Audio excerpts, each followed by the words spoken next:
Glória a Deus. Estamos felizes sim com Jesus. E o título hoje não poderia ser diferente. Nós vamos falar de ceia. É a ceia do Senhor. É o título desse sermão que nós vamos apresentar para a igreja.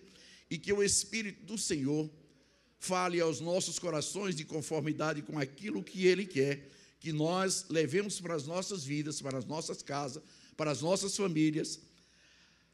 Em nossos corações, o Espírito do Senhor habitando em nós e fazendo cada dia o que há de melhor, porque Deus é bom e a sua misericórdia dura eternamente. Amém? Nós vamos ler em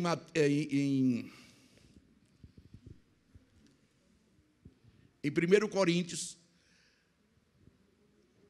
capítulo de número 11.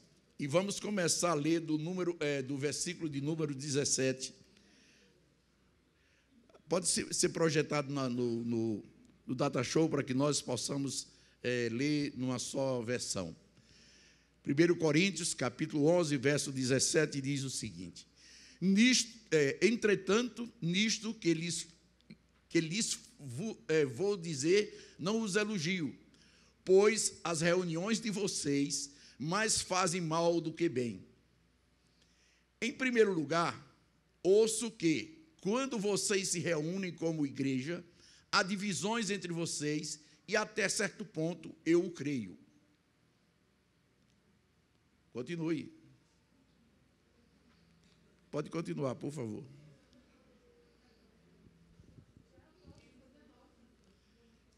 Esse já é o 19? Então, eu estava pensando que eu vou ficar mais de longe para me ler melhor. Pois é necessário que haja divergências entre vocês, para que sejam conhecidos quais dentre vocês são aprovados. Quando vocês se reúnem, não é para comer a ceia do Senhor, porque cada um come sua própria ceia, sem esperar pelos outros. Assim, enquanto um fica com fome, outro se embriaga. Será que vocês não têm casa onde comer e beber? Ou desprezam a igreja de Deus e humilham os que nada têm? Que lhes direi? Eu os elogiarei por isso? Certamente que não.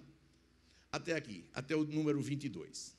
Meus irmãos, antes de nós entrarmos no texto que fala propriamente da ceia do Senhor, nós queremos fazer um panorama do que estava acontecendo na igreja de Coríntios. Uma igreja que tinha N problemas, uma igreja que, apesar de ser constantemente batizada pelo Espírito do Senhor, constantemente a presença do Espírito Santo de Deus estava naquela igreja. Interessante é que, apesar de toda essa presença de Deus, apesar de toda essa manifestação do Espírito do Senhor no meio daquele povo, aquele povo vivia de uma maneira repreensível, de uma maneira que era digna de uma repreensão. E é isso que Paulo está fazendo, repreendendo a maneira que as pessoas se comportavam diante de algo tão sublime, tão gracioso, que é a ceia do Senhor. Eles se comportavam de uma maneira desregrada. Corinto, e aí nós vamos entender por que eles agiam dessa maneira. Corinto era uma cidade conhecida pela sua depravação ou pela sua carnalidade.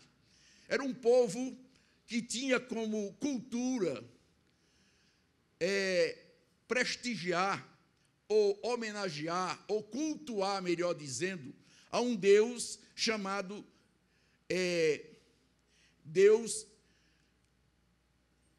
do sexo, ou seja, Deus Eros. Existia um templo na cidade, chamado o Templo de Eros, que eles se reuniam para cultuar aquele Deus, e a maneira que eles cultuavam aquele Deus era de uma maneira depravada, de uma maneira em que as pessoas praticavam sexo, oferecendo como um trabalho ou um serviço que era perfeitamente digno de ser louvado pelo Deus que eles adoravam. Ao ponto de ter milhares e milhares de pessoas que se prostituíam para cultuar a esse Deus. As mulheres, comumente as mulheres usavam a cabeça raspada para serem identificadas como prostitutas cultuais ou prostitutas sagradas, aquelas que cultuavam o deus Eros. Então, existiam também prostitutos cultuais, homens e mulheres. Então, não é de se admirar que nós encontremos dentro da Igreja de Cristo pessoas de um comportamento tal que envergonhava o que nós podemos chamar de uma casa de santos. Paulo, quando escreve a todas as igrejas, ele chama as pessoas que fazem parte da igreja de santos. E como pessoas que praticavam tal ato poderiam ser chamadas de pessoas santas.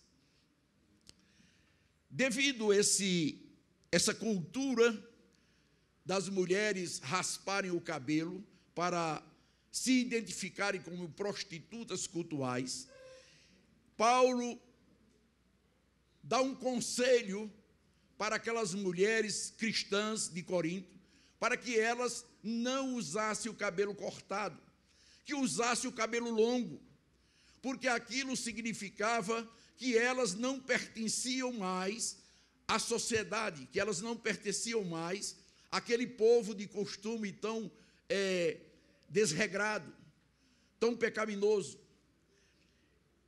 Interessante é que essas mulheres, muitas vezes, elas se convertiam ao cristianismo, mulheres que eram prostitutas, elas se convertiam a Cristo, e durante o período em que o cabelo ainda estava curto, o apóstolo Paulo, aconselha também aquelas mulheres para que elas também usassem véus, para que as pessoas, ao olharem para elas, não confundissem com as que estavam do lado de fora.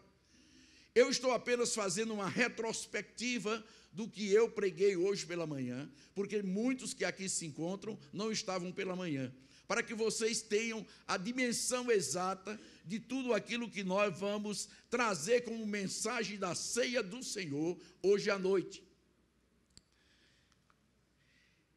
Aquele momento em que eles se reuniam, eles traziam comida de casa, eles traziam bebida de casa, eles simplesmente, ao invés de participarem de uma adoração a Deus, de um memorial, que é assim que é chamado a ceia do Senhor, um memorial, eles simplesmente se davam a uma festa como se fosse uma festa carnal. Comiam, bebiam, chegavam ao ponto de se embriagarem e envergonharem o Evangelho. E é exatamente por isso que Paulo está dizendo: eu não tenho nada para elogiar, pelo contrário, eu tenho algo a criticar, a dizer que vocês estão agindo de uma maneira errada, de uma maneira que não glorifica a Deus. Devido a eles se excederem naquele comportamento, a igreja virava uma verdadeira bagunça, um verdadeiro lugar que não fazia nenhum sentido as pessoas olharem de fora e dizer: esse povo é diferente de nós que estamos do lado de fora. E é por isso que nós começamos a analisar com muita atenção para esse caso dessa igreja, e é exatamente nesse contexto que eu estou narrando para os irmãos, que nós vamos encontrar uma transformação desse povo, uma modificação de que essas pessoas foram transformadas pelo Espírito Santo de Deus. Essas pessoas começaram a serem trabalhadas, começaram a crescer na graça e no conhecimento de Deus e começaram a deixar as suas obras pecaminosas, as suas obras carnais do lado de fora e começaram verdadeiramente a cultuar a Deus de uma maneira clara, de uma maneira objetiva, de uma maneira que Deus fosse conhecido no meio da cidade como um Deus diferente daquele Deus que era pagão, um Deus pecaminoso, um Deus que não trazia nada de diferença do mundo pagão ou do mundo material.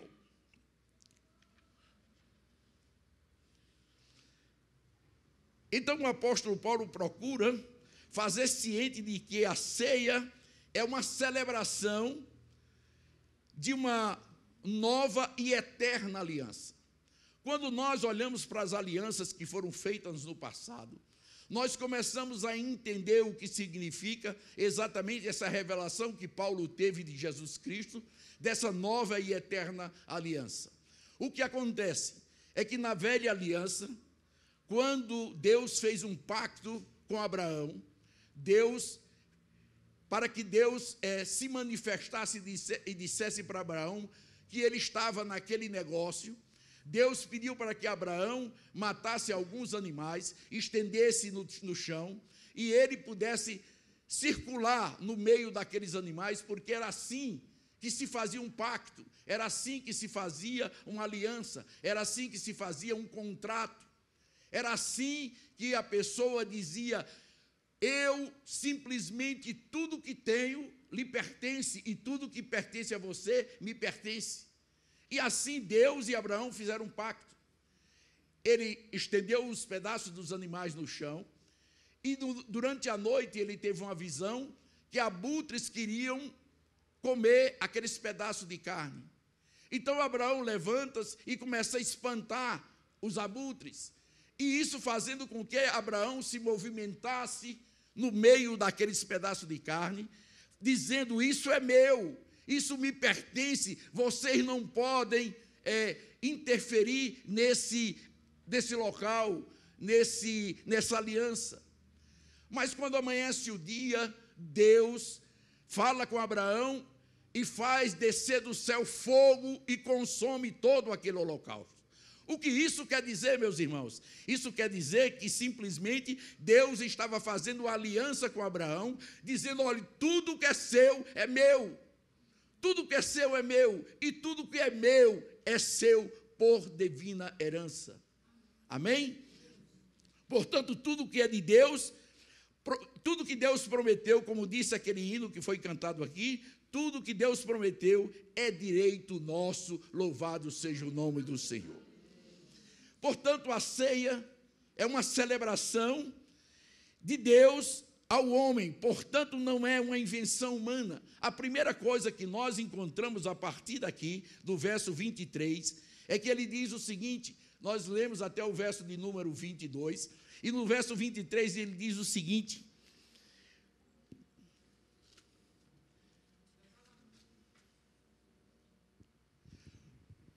disse o apóstolo Paulo: pois recebi do Senhor o que também lhes entreguei, que o Senhor Jesus, na noite em que foi traído, tomou o pão e, tendo dado graças, partiu e disse: isto é o meu corpo, que é dado a favor de vocês. Façam isto em memória de mim. Isso é a instituição da ceia. Isso é simplesmente Jesus dizendo que agora aquela aliança que foi feita com Abraão, aquela aliança tinha sido passada. Agora a aliança que ele estava fazendo era uma nova e eterna aliança com um novo povo, um povo de propriedade exclusiva de Deus, que somos nós, que somos aqueles que fomos recebidos e aceitamos Jesus como nosso único e eterno Salvador. Quando nós aceitamos Jesus como nosso único e eterno Salvador, nós recebemos a Deus como nosso Pai.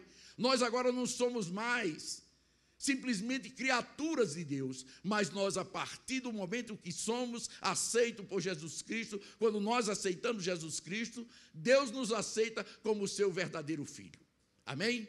Por isso é que ele está fazendo essa aliança e dizendo: Toda a promessa que eu fiz lhe pertence. Se você buscar em mim, como ele próprio diz, Jesus, se estiverdes em mim e as minhas palavras estiverdes em vós, pedirei tudo o que quiserdes e vos será feito. É tudo, meus irmãos. Nós não estamos aqui simplesmente barganhando de Deus, mas é promessa dele dizer que tudo o que nós pedirmos, crendo, nós vamos receber. E como eu disse, que a ceia é uma celebração, e a primeira coisa que nós encontramos nessa celebração é que é uma revelação de Deus ao apóstolo, e nós cremos na revelação, e nós cremos que isso veio de Deus. Nós temos a certeza de que não foi invenção humana a ceia do Senhor. A ceia do Senhor é uma revelação de Deus para o homem. E como revelação, nós devemos simplesmente agradecer a Deus, porque Ele nos fez conscientes de que a promessa que Ele fez, Ele vai cumprir em nossas vidas. É promessa do Senhor, Ele prometeu, Ele vai cumprir. Tudo aquilo que nós encontramos na Bíblia, que Ele fez promessa a nós, seja no Velho ou no Novo Testamento, você se apoderar das promessas do Senhor, você vai receber a resposta sim e o amém de Jesus Cristo. Jesus Cristo está querendo dizer assim seja, amém, amém, assim seja. Na palavra do Senhor está escrito que Deus é o Jeová Rafá, o Deus que cura. E se você se apossa dessa palavra, se você crê na palavra do Senhor, você vai dizer, eu não tenho enfermidade nenhuma, porque o Senhor levou na cruz do Calvário todas as minhas dores e enfermidades. E se você tomar posse disso com fé, Deus está dizendo, ou Jesus está dizendo, assim e amém. Quem está entendendo o que eu estou falando, diga amém. Amém.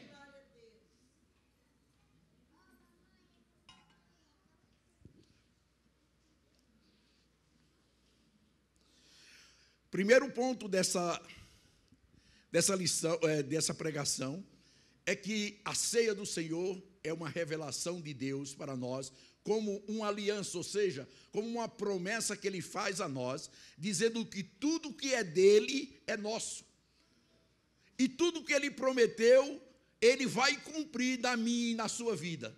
Essa é a primeira coisa. Quando você vier todos os meses, ou sempre que for servido a ceia, você vem com a convicção, com a certeza de que você vai participar de um memorial que Jesus está dizendo, olha, o que eu lhe prometi eu vou cumprir. Quando você tomar a ceia do Senhor, Ele está dizendo, não temas, eu estou contigo todos os dias até a consumação dos séculos. Quando você tomar a ceia do Senhor, você vai estar consciente de que todos os seus pecados, que de todas as suas enfermidades, que todos os seus males foram crucificados na cruz do Calvário. Que Jesus levou em si todas as suas dores e as suas tribulações, porque Ele é Deus e Ele é Deus de promessa. A ceia do Senhor, meus irmãos, é importante.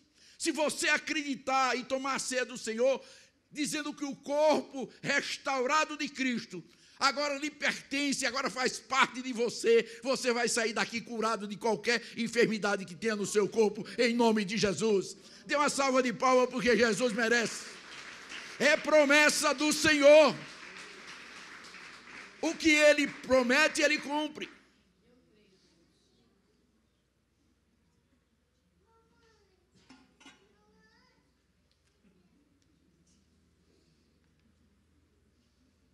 A segunda coisa que nós encontramos nesse texto, está escrito no verso 24, projeta aí o verso 24, Nazatec, já está aqui.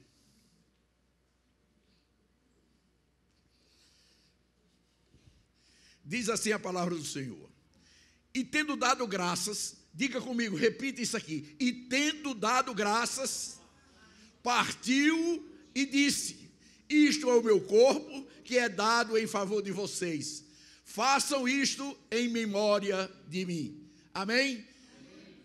Aquela primeira parte do verso 24, e tendo dado graças, mantenha isso na mente. Meus irmãos, a ceia do Senhor é motivo de agradecimento. Nós estamos aqui para agradecer a Deus. E você pode perguntar, agradecer o quê, pastor? Porque nós vamos comer um pedacinho de pão e tomar um pouquinho de vinho? Não. Você está aqui para agradecer a Deus, porque Deus mandou seu Filho amado. Porque Deus amou você, como diz o verso de João 3,16, porque Deus amou o mundo de tal maneira que deu o seu Filho unigênito para que todo aquele que nele crê não pereça, mas tenha a vida eterna. Amém? Esse é o agradecimento que você vem prestar a Deus. Agradecer a Deus pelo que Ele fez na sua vida. Agradecer a Deus pelo que Ele ainda vai fazer. Quando nós namorávamos, eu e a Geninha, nós já agradecíamos pelos netos que nós iríamos ter. Eu espero que não seja tão rápido. Tenha calma aí. Tenha calma. Não precisa pressa, não.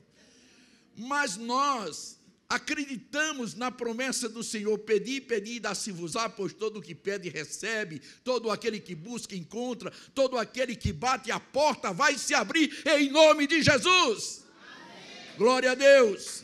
Palma para Jesus, palma para Jesus. E tendo dado graças, partiu. A ceia é um ato de agradecimento. Agradecimento porque Jesus veio ao mundo. Porque Jesus padeceu na cruz do Calvário. Porque Jesus morreu no meu e no seu lugar. Porque Jesus derramou o sangue precioso na cruz do Calvário para a remissão do seu pecado. É isso que você veio tomar a ceia do Senhor, para agradecer a Deus pelo que Ele fez e pelo que Ele ainda fará na vida de vocês. Nós precisamos, meus irmãos, ser gratos a Deus. Toda a Bíblia está cheia de agradecimentos a Deus. Toda a Bíblia está cheia de pessoas que, ao receber as bênçãos do Senhor, foram gratos a Deus. Mas também tem muitas passagens da Bíblia que nos contam que pessoas que receberam a bênção de Deus não souberam ser gratos, não souberam agradecer. Se existe algo importante na vida de um irmão ou de uma irmã que crê no Senhor Jesus Cristo, é pedir a Deus a sua bênção. E quando você receber, você vir agradecer. Venha agradecer. Lembra daquela história dos leprosos? Jesus curou 10 leprosos. Vá para o templo. E quando vocês forem, vocês vão se apresentar ao sacerdote e vocês serão curados. E eles foram. E de repente, aqueles que estavam sem orelha, porque a lepra acontece assim. A lepra, como hoje é conhecida como hanseníase, essa doença, ela vai caindo as pontas do corpo da pessoa, as extremidades, é a orelha, é o nariz, é os dedos, e de repente, com certeza, aqueles homens mancos, aleijados, sem orelha, sem nariz, sem os dedos, eles começaram a observar que os dedos estavam crescendo, que os dedos estavam sendo restaurados, que a orelha estava ficando no lugar, que aquele estado de putrefação que acontecia no seu corpo começou a sarar. Aquelas vísceras aquelas úlceras, melhor dizendo, começaram a ficar restauradas. Tudo aquilo começou a ser recomposto. E eles continuaram indo para o templo. Eles continuaram indo conforme Jesus tinha dito. Vá e se apresente ao sacerdote. No entanto, quando um daqueles que percebeu que todos estavam curados, ele simplesmente deixou os 9, voltou para agradecer a Jesus. E quando ele chegou e agradeceu a Jesus pela cura que tinha tido, ele não tinha nem chegado no templo, ele não tinha nem se apresentado ao sacerdote, ele voltou. E Jesus pergunta, e aqueles outros 9 que foi com você, onde estão? Isso é ingratidão, meus irmãos. Nós precisamos ser gratos a Deus pelo amor que Ele tem a mim e a você. Nós precisamos ser gratos a Deus porque Ele tem grandes coisas para nos dar. Pessoas que quando recebem uma bênção de Deus e que abandonam a Deus, essa pessoa não entendeu que Deus é poderoso para dar infinitamente mais do que Ele já tinha dado. Quando nós recebemos uma bênção de Deus, nós precisamos ter a consciência de ser grato a Deus, porque na medida que nós agradecemos a Deus, na medida que nós servimos a Deus como gratidão pelo que Ele nos fez, Ele vai nos abençoando cada vez mais. E são muitas e muitas gerações. Você, meu irmão e minha irmã, você não sabe o quanto você está sendo uma bênção para pessoas que vão nascer daqui a 10, 15, 20, 30, 50, 100 anos na sua frente. Pessoas vão ser abençoadas porque você é um filho de Deus, porque você é uma filha de Deus. Nós encontramos na Bíblia muitos dos descendentes de Davi, pessoas que agiam de uma maneira digna de ser louvada, pessoas dignas de serem abençoadas. E Deus olha para aquelas pessoas e diz: por amor ao teu pai Davi. Quando Deus diz por amor a teu pai Davi, muitas vezes já tinha se passado 100 ou 200 anos que tinha acontecido, que Davi tinha servido ao Senhor. E aí, meus irmãos e minhas irmãs, seja grato a Deus, porque Deus tem muita coisa para fazer na sua vida, na sua casa, na sua família e nos seus descendentes, para o louvor, a honra e a glória do nome dele. Ele diz o seguinte, que eu abençoarei até 1000 gerações daqueles que me forem fiéis. E nós somos fiéis ao Senhor, e nossas gerações vão ser abençoadas em nome de Jesus. Como eu não posso me delongar muito por causa da ceia, eu quero dizer para os irmãos o seguinte, que nós vamos olhar o que diz o Salmo de número 100, quando Davi agradece a Deus pelas grandes bênçãos que Deus fez na vida dele. Projete o Salmo de número 100, para que toda a igreja leia, juntamente comigo, e possa dizer, eu a partir de hoje, se eu não fui grato a Deus, a partir de hoje eu vou ser agradecido a Deus pelo que Ele fez, e porque eu tenho certeza que Ele fará muito mais na minha vida, por o louvor e a honra do nome dEle. Amém? Salmo de número 100. Aclame o Senhor todos os habitantes da terra. Preste culto ao Senhor com alegria. Não, vocês não estão lendo, não. Por favor. Não estão lendo, não. Vamos começar de novo. Número 1. Aclamem o Senhor todos os habitantes da terra. Prestem culto ao Senhor com alegria. Entrem na sua presença com cânticos de alegres. Reconheça que o Senhor é o nosso Deus. Ele nos fez, somos dele, somos o seu povo e rebanho do seu pastoreio. Entre por suas portas com ações de graças e em seus átrios com louvor. Dê-lhe graça e bendiga o seu santo nome. Pois o Senhor é bom e o seu amor leal é eterno. A sua fidelidade permanece por todas as gerações. Amém? Deus seja louvado. Meus irmãos, aí está uma pessoa que é grato a Deus. Louve ao Senhor, porque Ele é bom e a sua misericórdia dura para sempre. Dê graças ao Senhor. Entre na casa do Senhor, glorificando e dizendo, obrigado, Senhor, porque eu vim na tua casa. Obrigado, Senhor, porque o Senhor tem cuidado de mim, porque o Senhor tem cuidado da minha saúde, porque o Senhor tem cuidado da minha família, porque o Senhor tem cuidado dos meus negócios, porque o Senhor tem cuidado da minha renda. Pessoas são gratas a Deus no simples, na coisa mais simples. Se você olhar para você e mexer a cabeça para um lado e para o outro, você, obrigado, Senhor, porque eu estou com a cabeça no lugar. Amém? Entenderam o que eu disse? Muitas vezes a pessoa não pode nem mexer a cabeça, está com torcicolo, está com não sei o quê. Nós precisamos ser gratos a Deus pelas pequenas coisas.